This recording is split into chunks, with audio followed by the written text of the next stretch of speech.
Change to a lineup that you were looking at yesterday? Yeah, we'll go 12 and 6. Andy's in nets. Bergdorfer will be the extra guy.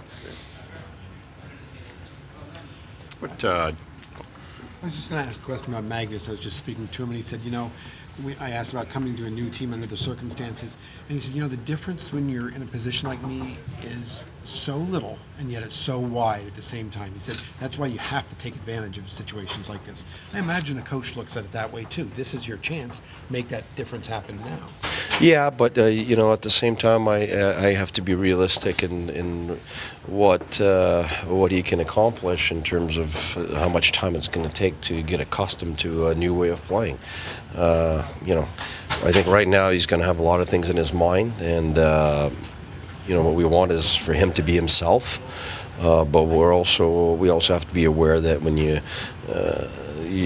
have to make decisions in fractions of seconds, and you have a lot of things in your mind because things are done differently. There's going to be a little patience too. I think that has to be that it has to accompany the fact that a player comes in and wants to do well and has to do well. But it's a great opportunity for him. It's great for us. He's got size. He's got speed. I think he can be a really good PK guy for us. He's a first-on-puck guy. Extremely hard-working, and so right now I think it certainly is welcome with our group. Coach, what kind of game will Carolina give you tonight? Well, they're a hard-working team. They're D's pinch. They're on top of you defensively. Offensively, they're very good at turning backs. Like, they're hard to play one-on-one because they have a lot of guys that will twist you inside out, make it difficult. Even though your D zones looks great, they're good at twisting and turning you inside out and walking in and stuff like that. So we got to be aware of our one-on-ones in our defensive zone for sure, and know that the pressure they put on the forecheck is a very good organized chaos, I would say, and we got to make sure that we don't stay stuck in our zone because of it, and give them momentum. Always been a guy who talked about first-round picks and expectations that comes back to Magnus. At some point, they just have to consider themselves players and get rid of that expectation. Yeah, I've lived it before, and usually happens on the first team you're in. The minute you're moved after that, that kind of fades away, which helps them sometimes.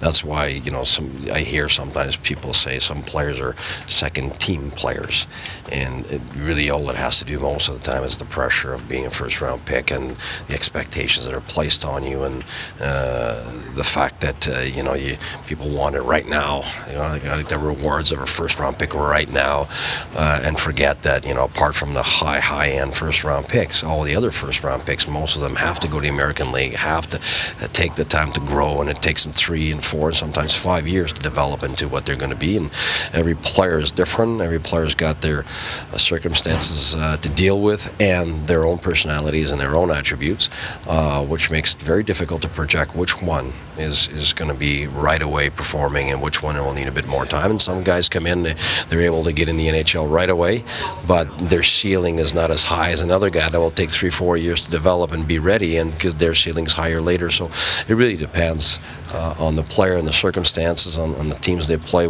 and then how much they can take the pressure, but also how much pressure is put on themselves. It's very often when you're a team that's rebuilding, you want it now. Because you need it now, and some other times where you're a team where you don't necessarily need your first-round pick to become a star right away, you give them more time to develop, and that usually turns out to be a good thing. So I think you can't put every first rounder in the same box because it's not true.